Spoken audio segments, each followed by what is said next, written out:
The only sound in the room was the panting breaths of a dog that had previously been vivacious and mischievous.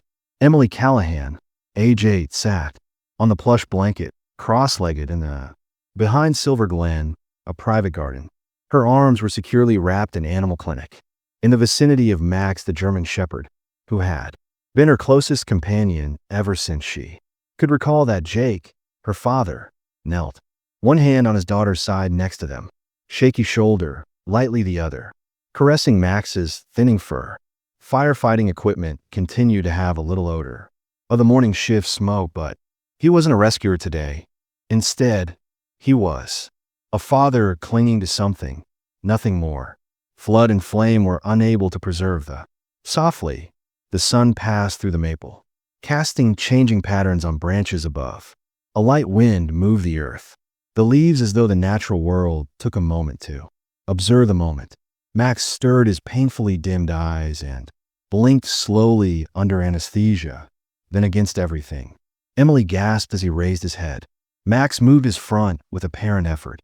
His muscles trembled as his legs moved forward. Even though his breathing was labored, he moved, until his paws were impossibly resting on Emily's little shoulders before he inclined. He gave her a hug without flinching or a reflex, a genuine intentional. The healthcare staff stopped embracing time, remained shocked, and still beside the garden door. Jake grabbed his mouth and fell silent. Tears were streaming down his face, and it was the type of situation where you have faith, even for a moment, that love possibly change what life has already written prior to the diagnosis, prior to the miracle. The garden was only.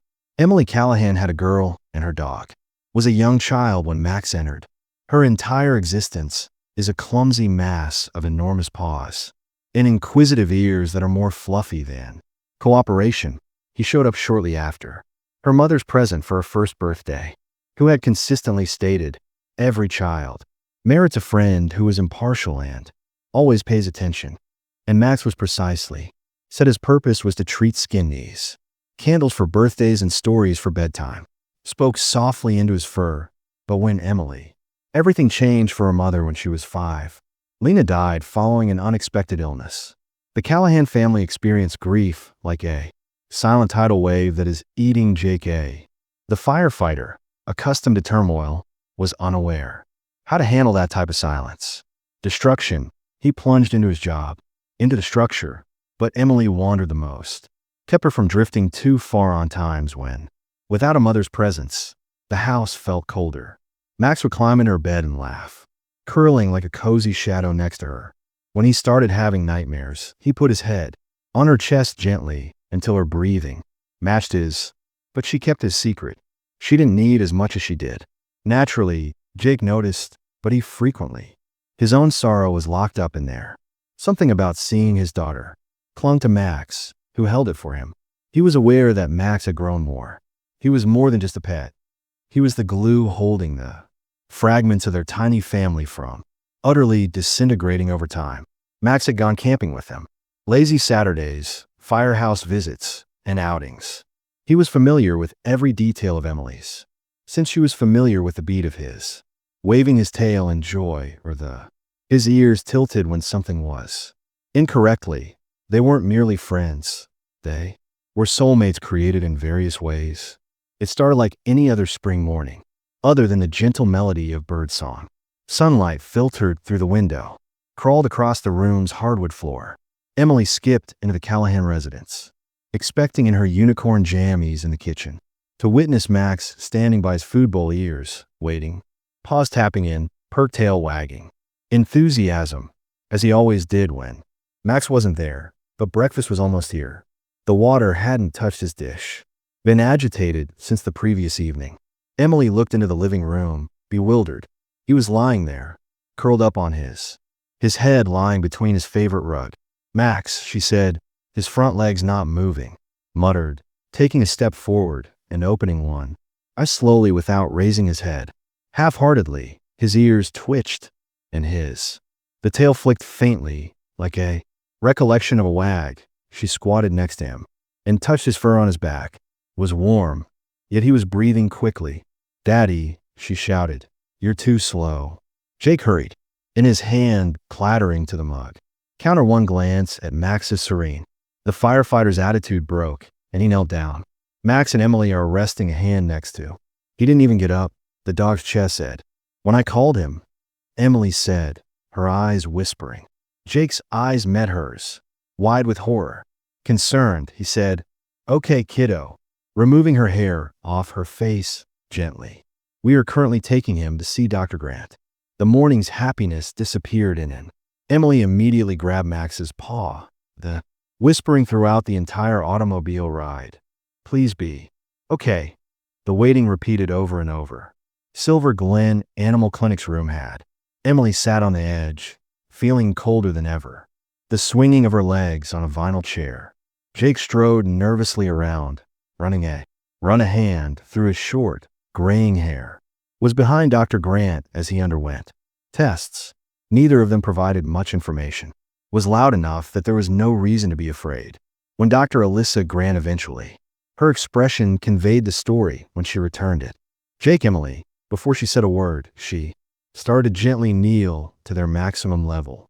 Emily's fists are gripped into A. Jake sat down next to her and braced his fists. He is experiencing acute renal failure. Failure and tumors are seen on the ultrasound. She spoke in a voice that was several times harsh. They're continuing to be kind, but steady. His key organs are hurting, and it's moving quickly. Jake took a deep breath. What kind of surgery or dialysis is possible? Dr. Grant, simply let me know what he needs. Softly shook her head despite intervention. The cancer has also spread. We would buy a couple days at most, but she hesitated. They'd be painful ones. Then said with obvious empathy, "I think that the most considerate thing we can do for Max is currently assisting him in leaving quietly. Without additional pain, he probably doesn't. Longer than 24 hours, perhaps with fewer words." Emily stood when it struck like an avalanche. Suddenly, no. A few days ago, he was all right. He followed me when we were out for a walk. Butterflies, he's simply exhausted. And he always. After hiking, Jake becomes exhausted and reaches for her. But she took a step back and started crying. "Freely now, I'd rather not say goodbye," she cried. Jake was firm and long stoic. He discovered he couldn't. Dr. Grant offered them time to talk. Rather than moving forward immediately, she gave Emily and Jake some priceless hours spent at the private clinic with Max.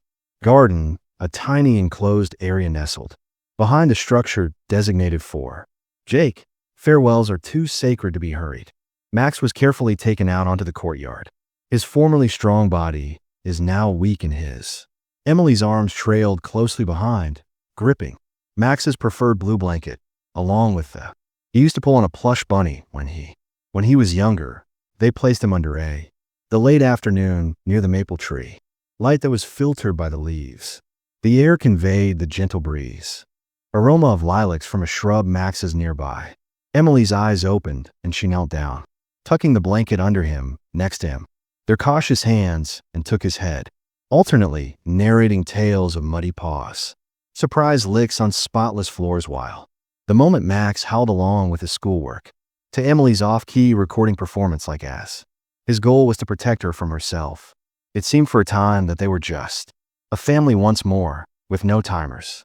Only 3 souls remained to make final decisions, encased in years of affection and recollections. Emily rested herself next to Max, face to his side. "You never let me to be by yourself," she muttered, trembling. "Therefore I won't abandon you either." Now, Max sighed faintly in satisfaction, as his body sank deeper under the blanket as the sun started to set, and, for a little while, nothing moved. Serene, the sky became a subdued shade of gold as the sun started to set behind the trees amid that small garden silence. Time appeared to be slowing down as it wrapped the Emily had remained still in the world. She placed her hand on Max's side, chest sensation of each one's rise and fall. Breathed more slowly each time. Jake sat on his knees, close to his elbows. His hands were firmly gripped, as if he was attempting to keep something cohesive that was. Dr. Grant stepped in, already fading away, silently in her hands into the courtyard. She paused, her eyes full with 2 syringes. of comprehension. We'll offer him a first sedative, she remarked softly. He'll sleep soundly before to the final. Emily nodded. Medicine. Take your time. Without raising her gaze, she leaned forward, murmuring, I love you, into Max's ear. I will adore you forever. Then something occurred, not just a twitch, but Max stirred. Not merely a reflex, but a whole, intentional. He lifted with apparent struggle. His head then turned to face Emily. Eyes met hers more clearly than they had been all day before he miraculously got up, enough to accommodate both front legs. He gathered her tight around her shoulders. Emily gasped as she received a genuine, purposeful hug, slowly freezing in place with her tiny arms, encircled him back as though fearful of breaking whatever enchantment it was. Jake's eyes grew wide as he held him there, mouth gaping, overwhelmed by a surge of.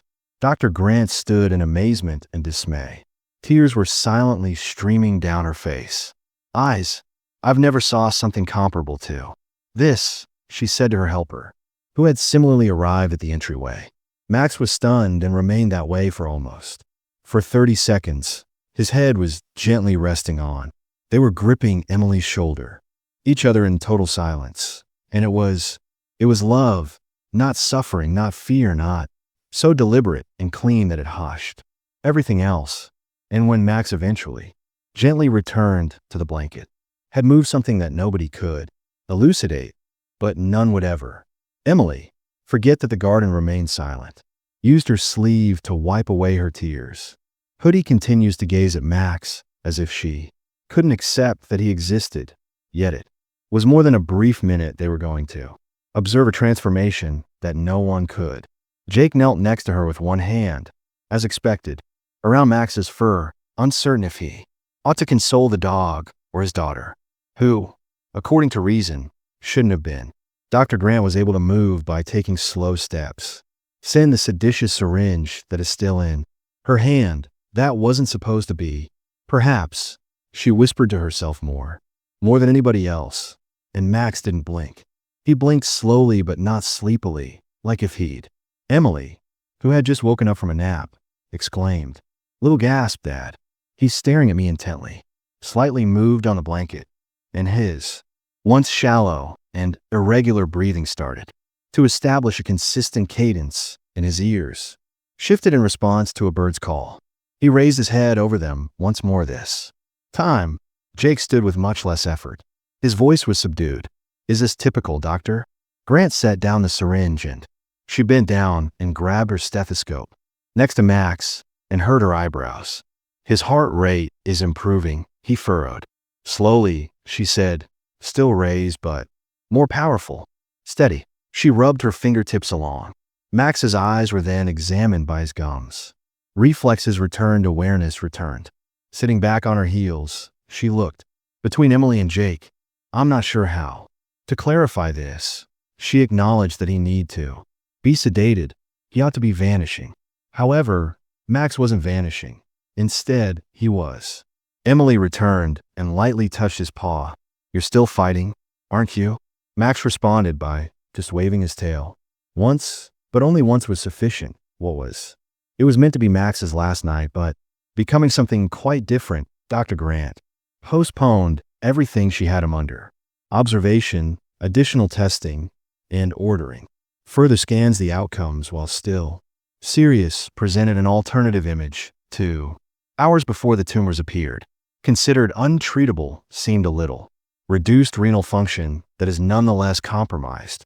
However, vital signs are no longer crucial, bringing the clinic under control and making it calm. Technicians from the swarm of activity relocated, swiftly whispering updates to all employees. Member who had spent the day with Max walked carefully around him, their eyes wild now. Some referred to it with reverence. Some people's spontaneous remission is an error, an early diagnosis, yet nobody experienced. Naturally, Emily's response made sense. She refused to sleep and never left his side in the extra cot that the clinic provided. Rather, she nestled up beside Max, on the ground, her head resting on his belly as she had done before since she was. Little Jake brought a few food books of her domestic stuffed animals, but Emily wanted no distractions, so she simply want Max each morning when Dr. Grant arrived, in anticipation of a halt in progress. Although Max didn't develop increasing symptoms every day of life, raising his head at the moment when she paused, she spoke and nudged her hand, stroking him and even giving him a quiet yelp when Jake didn't bring in a sandwich, revealed that Emily sat in on the third morning, scribbling under a sunbeam on the clinic floor. Max's notebook, which is purple. She's writing his story, Second Chance. Jake gently explained to Dr. Grant. Grant grinned despite her sparkling eyes. It's a tale I never thought I'd. Observer. By day 4, the term miracle, no longer being whispered, it was being recorded in graphs and in Emily's meticulously looped notebook. Letters. The title had also changed. Dog that returned 10 days after what was. Max walked what was supposed to be his last farewell from the animal clinic in Silver Glen on his own 4 paws. His gait moved more slowly, more cautious than previously. His body is thinner. However, his eyes are alert and brilliant. More than any other statement, unmistakably alive. Test result. Emily was able to hold the leash, even if Max didn't require direction. Stopped and moved with serene assurance. Every few feet to gaze up at her as though to declare, we did it. Jake trailed closely after, behind a bunch of drugs, and Dr. Grant walked with recovery notes in hand, unable to control them as they went to the car. Her little astonished smile said, I still need a medical justification for any of this, she nearly said to Jake. We're apologizing by labeling it unplanned remission, but to be honest, I believe that we are merely spectators to Jake placing a. You did more than just put your hand on her shoulder.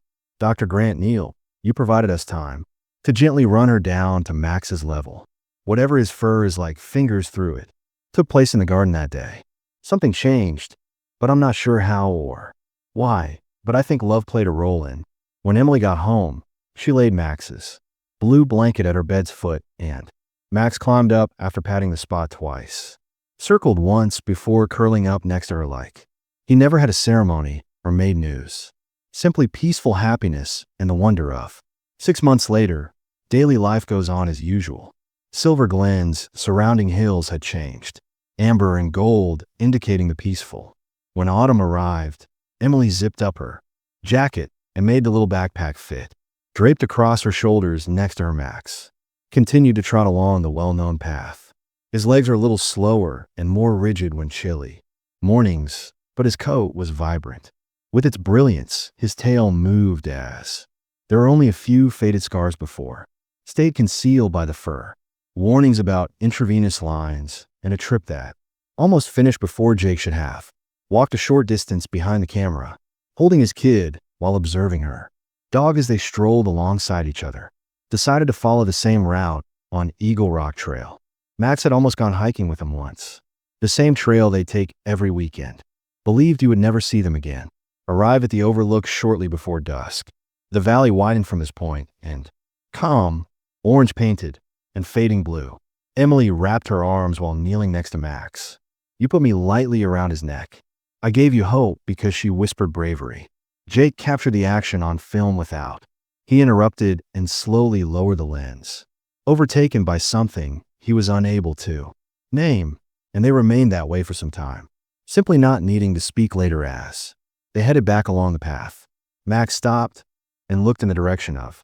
Emily lifted one without being asked, paw, and gently positioned it on her arm. Straightforward gesture, but following everything they had experienced it. It was more than a Jake's 1,000 words as he observed them. Heartful, he had always trusted reason, and cause and effect and structure, but Max had altered, and he now understood some. Cannot be quantified or described in some.